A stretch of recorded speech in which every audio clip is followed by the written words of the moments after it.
So the perspective that I've been given from the Pleiadians about what it actually is to be a starseed is maybe a little bit different to what some of you might have heard from the mainstream narrative. It can be quite easy to think if you are a starseed that is something that happens kind of exclusively to a small group of people, but my understanding of it is that actually we all have connections to different parts of the cosmos. So we all have a soul family that is comprised of beings both in the human dimension, past, present, and future, but also throughout the rest of the cosmos and throughout different dimensions within the human experience as well. So within the frequency that we're inhabiting, there are different dimensions. So we might tune into fairies or the angelic realms and stuff as part of that too. But the idea of what a starseed is really just somebody who has a very, very strong connection to the beings that they are incarnated with in other parts of the cosmos. So the incarnation process is something that happens from source energy. A spark of consciousness is sent out, goes through multiple layers of dimension and frequency, and kind of settles itself in all different places throughout there. And that's our soul family or our soul group. And we are able to connect to that soul family or soul group to obtain guidance, wisdom, and to learn how to elevate our own vibration in order to expand consciousness and to start remembering that we're actually part of source as well. And so quite often as a starseed, if you have strong memories or you feel out of place in the human experience because your energetic connection to the beings that you have in other parts of the cosmos is maybe stronger than it is to other aspects of the human experience, possibly to people that you're actually physically living with, or to maybe human guides that you might have, so like other sparks of your soul, but that are in the human frequency. And so as a starseed, it can feel quite disorienting sometimes. And, you know, for many of you, if you do identify as that, it might be something that you've known from when you were very young, or maybe just as a child you were quite psychic, but you didn't know anything about the concept of being connected to ETs in any way. And that's something that you've learned as you've got older. But quite often we experience a sense of something not being quite right, like we don't quite fit.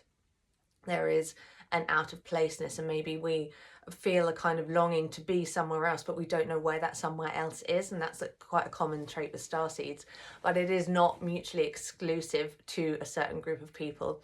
It's just that we have a strong connection to that energy than maybe a lot of other people do. So there'll be thousands, millions of humans walking around who have absolutely no idea that they are connected to other members of the galactic community, and they might never come to that awakening during this human experience because it's not appropriate for where their soul is at its level of growth to do so yet. But also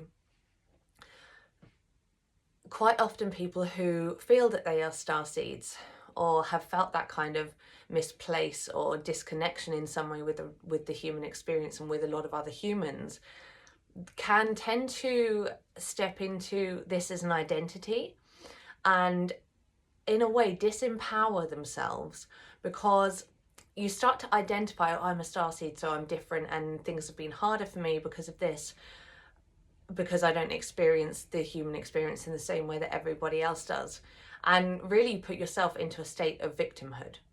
So the more that you identify with everything in the human experience not quite fitting with who you are and how maybe you connect and how you would choose to do things, the more that actually you give away your power by that.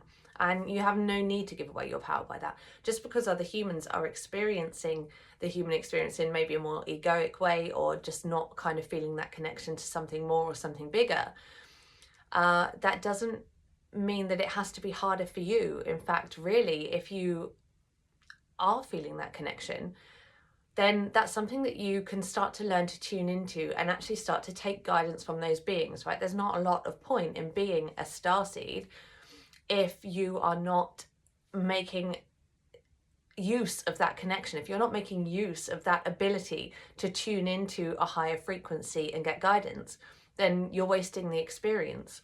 And therefore, if you allow yourself to be put into a category of being separate or different or weird or whatever it is, because you can make that connection, then once again you're not learning from them. You're not learning that the human experience is controlled by your perception of it.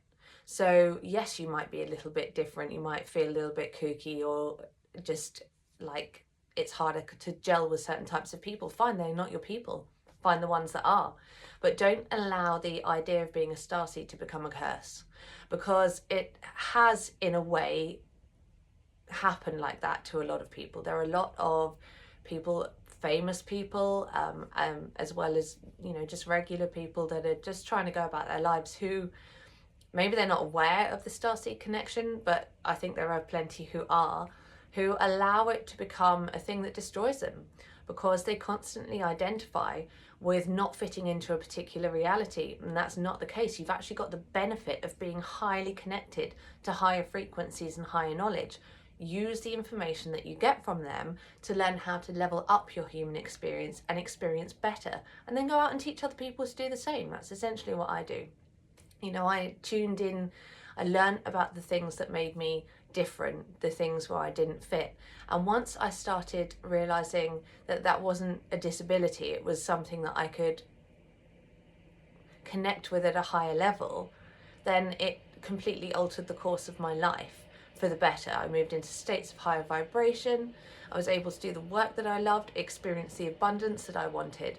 But previously I had had a lot of years where I had really struggled and been very depressed, and I won't go into all the boring details of it, but really went through the dark night of the soul, because I didn't understand what that connection was. And I felt that being psychic and having certain abilities was actually, maybe setting me aside or making me more vulnerable.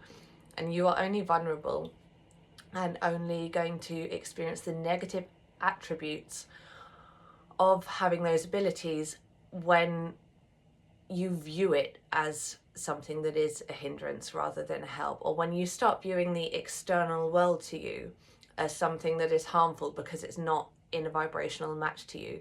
Once you realize that your vibration is completely within your control, and the experiences that you have will then follow the vibration that you set, then being a starseed becomes a superpower and not a curse.